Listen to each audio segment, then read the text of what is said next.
Hello everyone, we want to welcome you to Mandara Online. Here we meet with God. Whether you're 90 or you're 9, we've got something just for you. We've got worship programs, music, preaching, something for the young people, something for the children, something for the married people, something for the singles. Everybody, you need to tune into Mandara Online. Worship the Lord, praise His name. Even if you want to know how to manage your money, we've got something here for you. Like, share, and subscribe to our channel. This is the place to be.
Jesu kune chenga meza Musa wake wekunenga Nguwa chenga ne maremba ne shiremba Wakayenda kukatirira Kumirira Merera Ewe Jesu nakumirira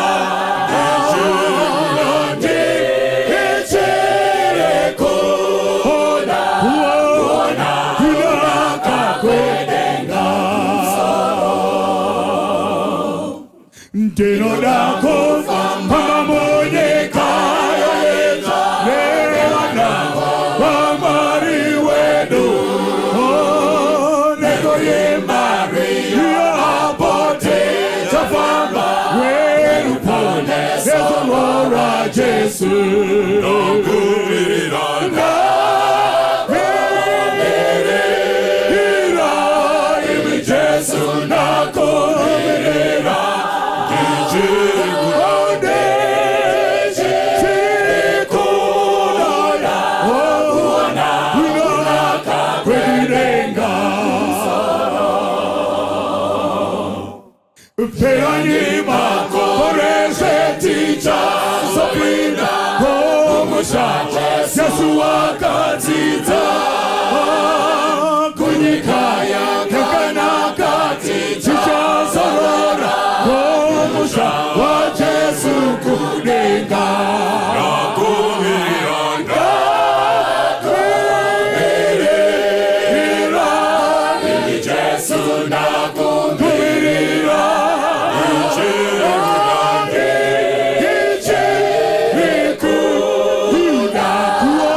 ngisira kupinda yomusha singachemberi kutari loko shale uyo musha Yesu wakayenda kukatirira amazambara inarama anokosha Tija hapina kanata ponesa Yesu ndiye mwenyewe uyo musha hakuna usiku kukana urombo oyo yedo ili kunangisira Singachemberi Yesu ndiye mwenyewe uyo musha hakuna usiku kana urombo oyo yedu ili kunangisira kupinda yo musha Singachemberi Zofata se kiwe wende nitazo ponesa mazambara ingarama anokosha teja apina anata ponesa Yesu ndiye mwenyewe uyo musha usiku kana urombo moyo yedu ili kunangisira kupinda yomusha singachemberi Kwazuwa iyi vana vaMwari toda kutenda Mwari mukati megore rino. Mwari wakatichengeta kubva pamusangano wamatumba mukati megore rapera, akatitendera mukati megore rino kuti titeerere shoko pamusangano wamatumba muna 2023. Toda kutenda Mwari nemhaka yaizvozvo. Tichashandisa thimu yedu mumusangano wegore rino inoti You're chosen for mission. Toda kutenda Mwari kuti mukurarama kwedu tichaziva zvatinoraramira kuti sei Mwari akatipa upenyu. Tichadzidza shoko redu kubva kuna madzimambo wechipiri chapter 4 pavhesi ya8. Vhesi ya8. Zvino mumwe musi Erisha wakapfuura napaShunemi. Pakanga pagere mukadzi wakakurumbira. Iye wakamugombedzera kudya zvokudya. Zvino nguva dzose kana achipfuura napo waitsaukirako kuzodya zvokudya. Shoko redu riri kuti panguva dzino Erisha nerimweni zuva wakapfuura napaShunemi. Pakanga pagere mumwe mukadzi. Kana tikacherechedza kupfuura kwaita Elisha nepaShunemi, zvinoratidza kuti murume wakanga achitori mukati memishini. Wakanga ari murume wakanga asingangofambi nje, asi kuti wakanga achitori nechinangwa achiraramira basa raMwari. Kana tikatarisa kurarama kumwe kwaita Elisha, airaramira basa raMwari koga. Tikacherechedza zvimwe zvaakaita kuratidza kuti wakanga ari pabasa. Tinoona Elisha achirapa murimo waivava, achirapa murivo wakanga uchivava paGigari. Akanga asingori murume waingorarama nje, asingazivi zvaanoraramira. Kana tikamucherechedza tinomuwana Elisha achirapa mvura inovava paJeriko. Tinomuwanazve Elisha achibatsira chirikadzi zuva riya murume wake afa akasiya chikwereti. Zvinoreva kuti Elisha wakanga ari murume waiziva chaairaramira. Toshongana naye ari mukati mebasa, unofamba achipfuura kwakusiri kungofamba kwekungofamba asi kuti wakanga achifamba ndokupfuura nepashunemi kutopfuura kwaita achifamba wakanga ari mukati mebasa zvinonzi wakapfuura nepashunemi pakanga pagere mumwe mukadzi wakanga ane mukurumbira zvikanzi mukadzi uyu wakagombedzera Elisha kuti atsaukire pamba pake awane zvekudya. Tinoshongana na Elisha ari pamishini, toshongana nemukadzi wepashunemi ari pamishini. Zvinoratidza kuti vakanga vashongana voga vanoziva chavanoraramira. Vhasi rinoti Elisha agombedzegwa wakapinda nepamba pemukadzi akawana zvekudya. Vhesi inoti paakaramba achipfuura pane mashoko akanaka pavhesi 9 anotaugwa nemukadzi wepashunemi. Vhesi inoti wakanga ane mukurumbira mai ava. Zvinoreva kuti mukurumbira wamai ava wakanga uri mukurumbira wekuita zvakanaka. Mai ava vaiziva vagere pashunemi kuti handifaniri kungogara ndakagarira mission pano pashunemi. Saka zvinonzi vakagombedzera Elisha kuti apinde awane zvekudya. Vhesi 9 inoti kudii? Wakati kumurume wake,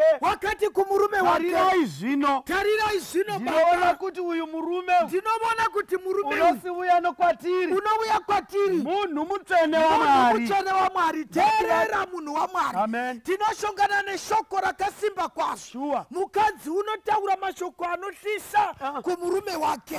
Unotaura pachena unoti baba kana ndichicherechedza murume uyu ndinoona kuti munhu mutsvene waMwari. Mashoko aya haataugwi kuvarume vazhinji vamazuva ano. Unogona kuva nhengo yechechi ugova nebasa muchechi, asi kana tikabvunza mukadzi wako anogona kutsanangura zvimwe zvisingazikamwi navanhu vechechi, zvisingazikamwi navamwe vanhu vose. Asi mukadzi uyu unobudisa mashoko anoti kana ndakatarira murume uyu ndinoona kuti munhu mutsvene waMwari. Ndingaita mubvunzo hama yangu mukati megore rino pamusangano wamatumba, pamusangano uripo maridzo wakateerera. Asi kana tingabvunza vamwe vanhu vangakupupurira here kuti uri munhu mutsvene waMwari?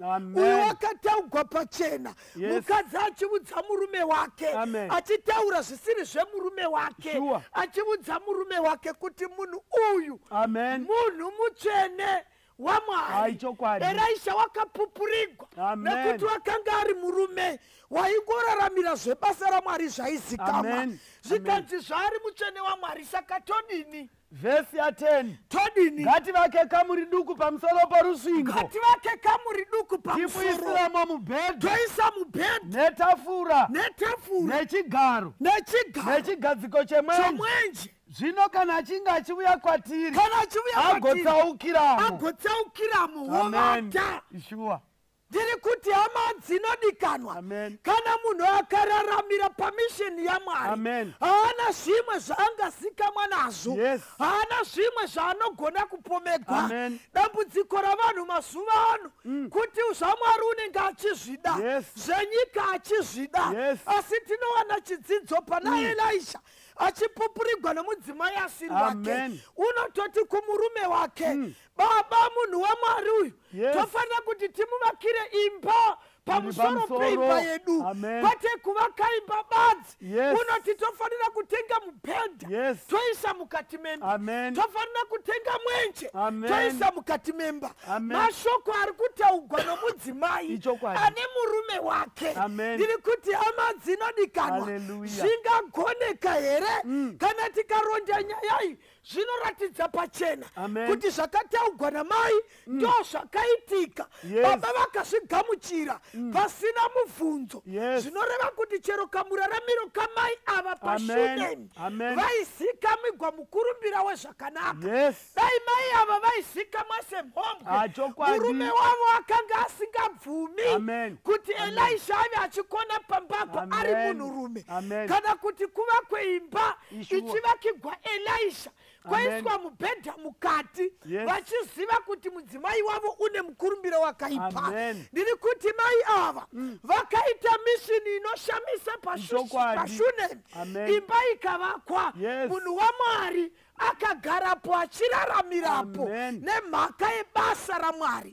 Chakaita kuti imba ivakigwe Elisha imhaka yemishini yake. Ndiri kuti hama dzinodikanwa mukati mekurarama tiri kuraramira here basa raMwari. Tinosangana nomudzimai achishandisa zvaanazvo. Wakatora samende, akatora madoor frame, akatora mawindow frame, akashandisa kuti munhu waMwari agare basa raMwari richindira mberi. Ndiri kuti mukati meupenyu hwedu hatifaniri kukangamwa misheni. Mukadzi wepaShunemi aita izvi nemurume wake, wakarangarigwa nedenga pamusoro pekushandira Mwari. Zvikadini pazasi? Verse 11. Verse 11. Zvino mumwe musi wakasvikapo akatsaukira kukamuri iyo duku akandovatamo. Wakati kuna Gehazi muranda wake, dana mukadzi uyu muShunemi. Wakati amudana iye akamira pamberi pake, akati kwaari, chitaura kwaari zvino, uti tarirai makatichengeta zvikuru kwazvo. Zvino tingakuitirei ivo? Munoda tikurevererei kuna mambo kana kumukuru wehondo here? Iye akapindura akati, ndigere hangu zvakanaka pakati pevanhu vangu. Teerera munhu waMwari. Amen. Mukati memusangano wamatumba hazvifaniri kuti zvingofanana samakore ose. Unofanira kudzidza kubva kuna vamwe. Titishongana navanhu vakazvipira kuti vararamire Mwari panzvimbo yavaigara. Mushure mekunge mukadzi weShunemi asumudzira Mwari zvakadaro panzvimbo, denga harina kunyarara. Zvinonzi Elisha nerimwe zuva wakatsaukira pamba, ndokubva aratidzwa imba yake, ndokubva apinda mukati memba, akawana mubhedha urimo, akawana cheya iripo, nemwenje urimo. Wakati avata kwaidza, vhasi inoti Elisha wakadana Gehazi akati, uya kuno. Chii chatingaitira mukadzi uyu? Mudane timubvunze. Wakatibata zvakanaka, akatigamuchira. Chii chatingamuitira? Vhasi inoti mukadzi adamwa achibvunzwa naElisha, wakapindura akati, Elisha achibvunza, chii chatingakukumbirira kuna mambo nemhaka yekuti gamuchira kwawakaita? Basa rawakabata iguru, wazungunusa denga nezvawatiitira. Saka tokuitira zvipi? Minduro yemukadzi weShunemi inondirovesa nehana. Inoti iyo zigere zvakanaka pano. Asi kana ukadzika nenyaya, mukadzi uyu wakanga ane nyaya yake yekuti chero mazuva ano yakonzera kuti vamwe vanhu vabve pakutenda. Asi mukadzi weShunemi unoti achibvunzwa haatauri dambudziko rake pamba, unoti tigere zvakanaka. Teerera munhu waMwari, kana ukapinda pamisheni haucherechedzi dambudziko rako.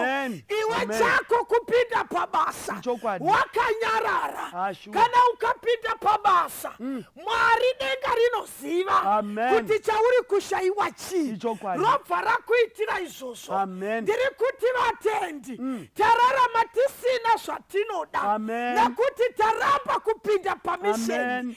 Tine makore tichichemera zvimwe zvatisina nokuti taramba kupinda pamisheni. Kunyangwe mukadzi weShunemi aizviziva kuti haana kumboita mwana, iye watokwegura nemurume wakwegura. Harisi dambudziko raakacherechedza. Chaakacherechedza ibasa raMwari.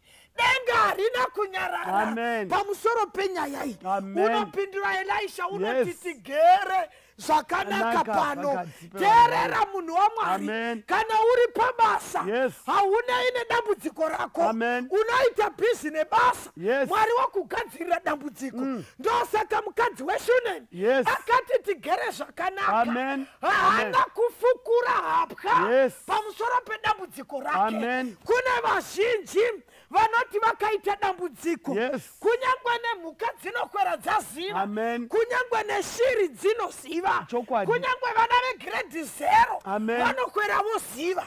Asi chero mukadzi weShunemi akanga ane dambudziko, haana kana kuudza Elisha pamusoro pedambudziko rake. Ndiri kutaura pamusoro pevanhu vane nyaya dzinozikamwa nevafundisi, vane nyaya dzinozikamwa nevaprofita, vane nyaya dzatekeshera kuhama, vane nyaya dzinozikamwa chero nevahedheni, vachifamba vachitaura nyaya dzavo. Mukadzi weShunemi chero anga ane dambudziko remwana, unoti tigere zvakanaka pano, haana kana kutaura zvekumba kwake. Asi denga harina kunyarara. Denga harina kunyarara pakushandira Mwari. Zvakaratidza kuti mudzimai uyu paShunemi wairaramira Mwari, aita zvaakaita, wakazungunusa, denga harina kunyarara. Teerera munhu waMwari, pakutora dhofuremu richiinda kuchechi, nokutora samende ichiinda kuchechi, nekutora mawindow frame nezvose zvinodiwa zvichipinda pabasa raMwari, ndo zvakaita kuti denga rizarure chibereko chemukadzi wepaShunemi. Mwari akaita zvikuru, akati mukadzi weShunemi nezvaaita izvi haangabereki dhofuremu raanaro kuinda kubaby clinic. Ndo pakamutsa mukahasha dzedenga kuti zvaitwa nemukadzi weShunemi achiitira basa raMwari kuti rifambe. Ndo zvakaita kuti mukadzi weShunemi ayamwise mwana. Living for mission. Munoti kudini vakomba? Ichokwadi mwana mai ipapo. Kana takatarira pachapter iyi, hama dzinodikamwa apa chuma pakapasangana hapitakwi dzakanga dziri chosen for mission. Pasina kusongana vanhu vari ordinary. Elisha was not an ordinary man. Gehazi was not an ordinary man. And the Shunammite woman was not an ordinary man. Woman. Kana mukatarira nyaya iri pano, Elisha achifamba basa rake rava remission, wairaramira Mwari, asvika paShunemi mfanami, mukadzi uyu, she was chosen for mission. Kwete nezvinhu zvikuru, asi nesadza, nendiro dzesadza, nendiro dzomurivo, ndopa akanga achizadzisa mission yake. Hatina kudanigwa zvakafanana naMwari. Tinana Elisha pakati pedu, asi vamwe vakadzi veShunemi. Saka mukadzi uyu mission yake yaakanga aitwa chosen for, yakanga iri yokufidha vanhu vaMwari, kwete vanhu vaMwari voga, asi nenharaunda yaiponera pamba pake. Elisha unoita umwe muidzo wokusvika atova nomuranda. Munoziva munhu umwe unogona kugumbura imba yose nokukwata. Chokwati. Asi Elisha unoti oinda, unotoinda nomushandi. Kana pane chinhu chandakavona china vanhu, havadi munhu usiri mumba make unogara comfortably. Ndosaka vachiti mukaisa gumbo pasofa vanoti munovhuna, asi murume unorema 85 kgs unogona kugara paamu yesofa. Baba munini vanorema 45 vachinzi musagara munovhuna. Chikonzero ndechei? Hakuna usiri mumba make unofanira kutandavara sorunyembo. But mukadzi wepaShunemi, she was chosen for mission. Saka unoti Elisha avuya chuma, unodzoka nemuranda. Elisha kutozoitavo murungu pamba pavaridzi. Ndobva vasvika ndokukwira pamusoro pekamuri. Ndobva ataura iye akati dana mukadzi avuye pano. Mukadzi unovuya hana kuramba. Dai ndaiva ini ndine zvinhu haungondidani apa pauisise vanhu vane zvinhu haungodani vanhu vane zvinhu futi haungofoni apa pauisise zvikanzi Elisha unotidana mukadzi mushune mukadzi uya unovuya womira pamberi pani nhai paElisha pane zvaakanga asina pane zvaakanga achishuvira asi Gehazi wakanga aripovo he was chosen for mission ndoda kumbotora pati yelife yaGehazi semunhu unogona kuidentify what needs to be done nenguva saka Gehazi wanga asina kungogara mission wakanga achitofamba seziso raElisha unotaura kuti mukadzi uyu haana mwana wamukomana muri kuisara vana vaMwari and ndiyo akanga iri need mukati memusha uyu tiverenga vhesi ya12 pavhesi ya12 akati kuna Gehazi muranda wake dana mukadzi uyu mushunemi wakati amudana iye akamira pamberi pake vhesi 13 akati kwaari chitaura kwaari zvino uti tarira makatichengeta zvikuru kwazvo chinda pa14 vhesi 14 akati zvino tingamuitireiko Gehazi akapindura akati zviro kwazvo haana mwanakomana nomurume wake wakwegura chimbomira zvako ipapo Elisha wangava kuzadzisa mission tine rombo rakaipa hama neshamwari kana takauya panyika kuzodya zvinonaka zvichipera zvakadero tine rombo rakaipa hama neshamwari mukati meeting ya2023 kana takauya pamisasa kuzoratidzana vudlo zvigopera zvakadaro asi Elisha waiziva kuti pamba apa his mission yanga isiri yokudya nokuvata pamubhedha pane zvaifanira kuitwa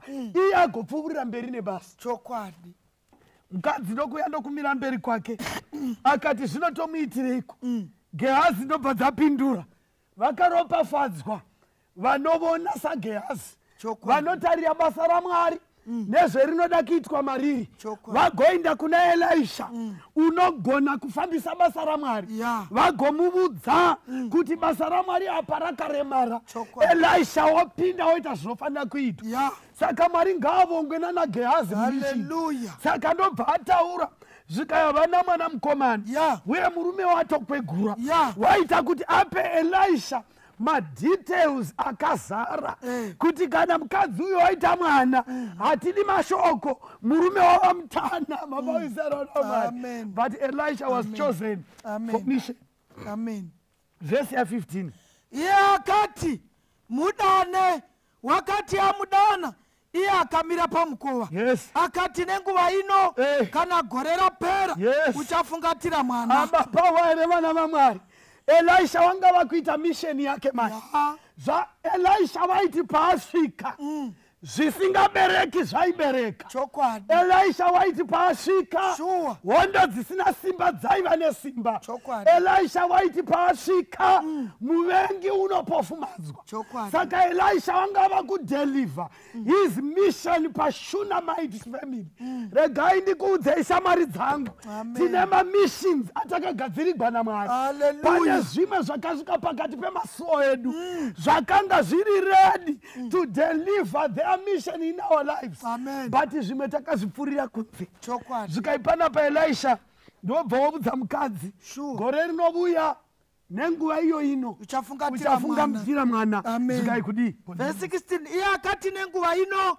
kana gore rapera uchafungatira mwana iye akati kwete ishe wangu munhu waMwari regai kureva nhema kumurandakadzi wenyu Mwari ngavakomborere kuverengwa kweshoko ravo Elisha unoti odeliver his mission paShunammite woman unomuudza kuti gore rinovuya nenguva ino uchafungatira mwana mukadzi unoti no mabasa andandichiitai zvakanaka ndandisina chandandakatarisira kukupai sadza kwandakaita munhu waMwari ndanga ndisina chandoda kwamuri kukuvakirai kamuri pamusoro pemba ndandisina chandoda kwamuri chiregai henyu kurevera murandakadzi wenyu nhema wakafunga kuti Elisha waakungoda kungoita madavo semunhu wafadziwa akati ndokupai mwana gore rinovuya nenguva ino Mwari vachaita kuti mubate mwana mukadzi unoti ishe wangu mama regai henyu kureva nhema kumurandakadzi wenyu chosen for a mission. Amen. Regai ndikuudzei shamwari dzangu. Amen. Misheni dzedu takadzipinzwa nenzira dzakasiyana.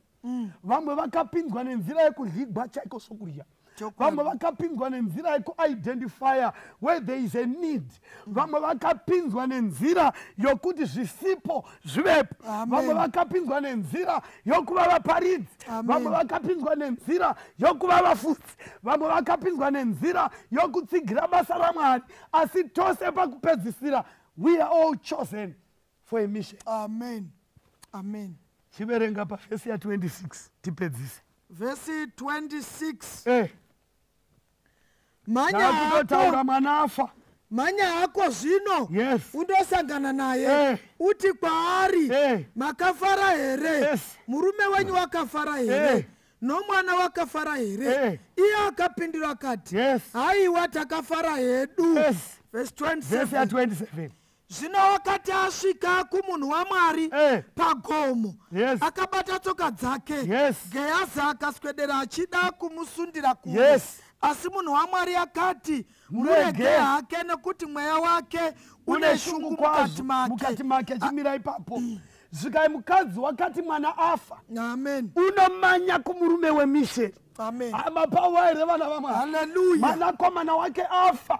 Unomanya to the men for mission. Amen. Anakuinda kuvarume vose, asi wakainda kumurume wakanga ane mission. Unoti achimuona Elisha, unoti Gehazi songana naye, muvhunze kuti kwawabva kwakanaka here. Mukadzi unoti haiwa kwakanaka. Nyaya yake yaifanira kundoperera pazvakatangira. Regai ndikuudzei vana vaMwari, nhoroondo yedu yeupenyu inofanira kundopera patakatangira naMwari. Haleluya. Ndokusvika Elisha unosvika pakumbotuma Gehazi. Mukadzi unoramba ari pana Elisha. Amen. Vanoti vainda hapana chingabuda.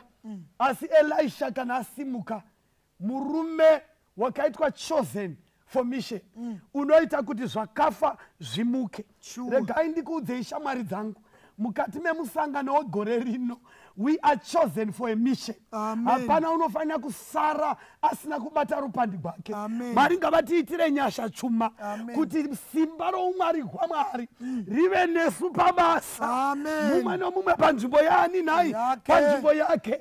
Vanoenda naElisha, unondokwira muimba yemisheni. Pambapa papatovakwa neimba yemisheni.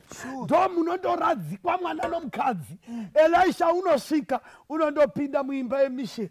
Unondosvika pamwana, mwana unomuka. Nyasha dzaMwari dzikavonekwa. We are chosen for mission.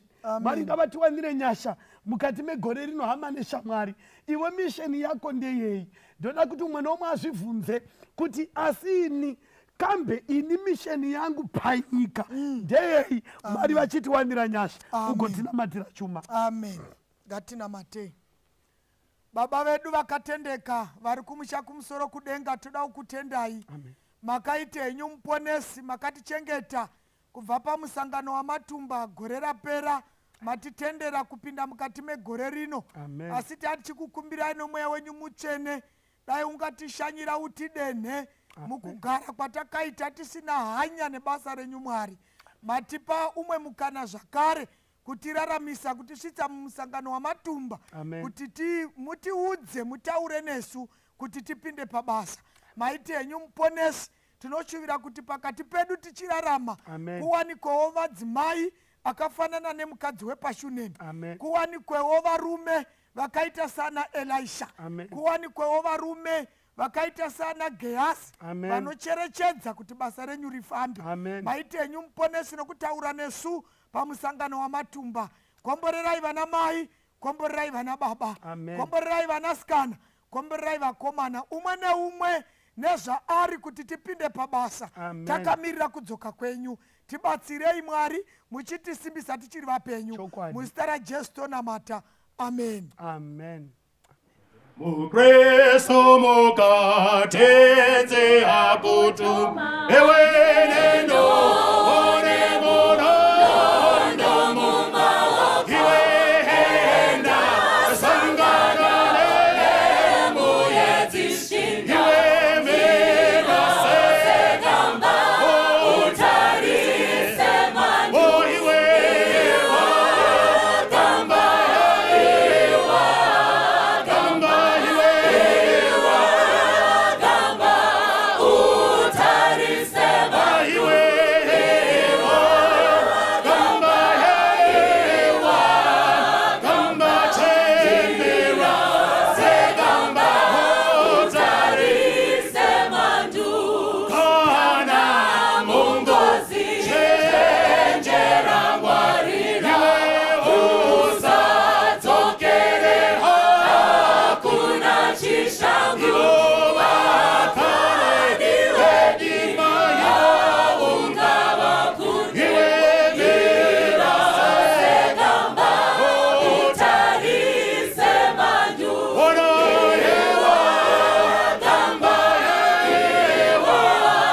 kumbatia tenzi tinovuma kumubatira basa iro tenzi anotipa tino itane kutendeka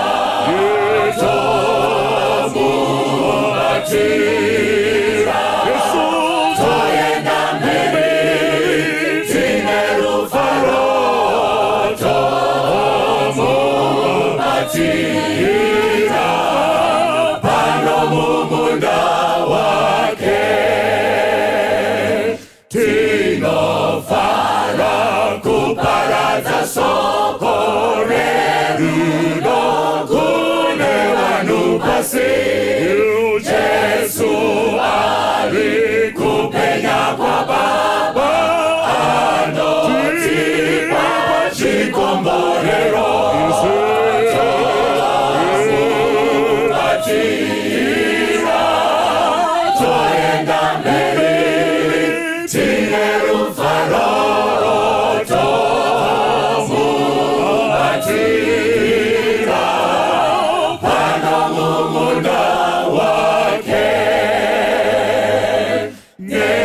nekufawa tinocherera tenzi tinofamba nekuperera topangidza pamwe kuna tenzi nevanyanga dzikugwayana tomubatira toenda mbele tine rufaro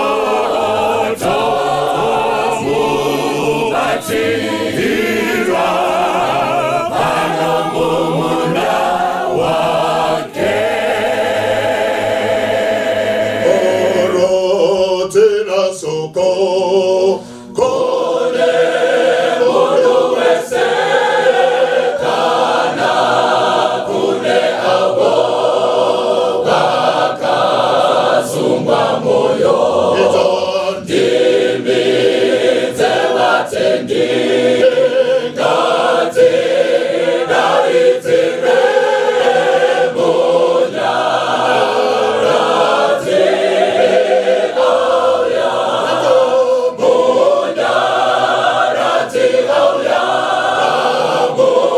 munyarati auya mudzi mumuchene chidzidzo cha Baba baradzira soko kune mundu wese munyarati auya usiku wapera zuva rinobuda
Tisha for Abba Sarapira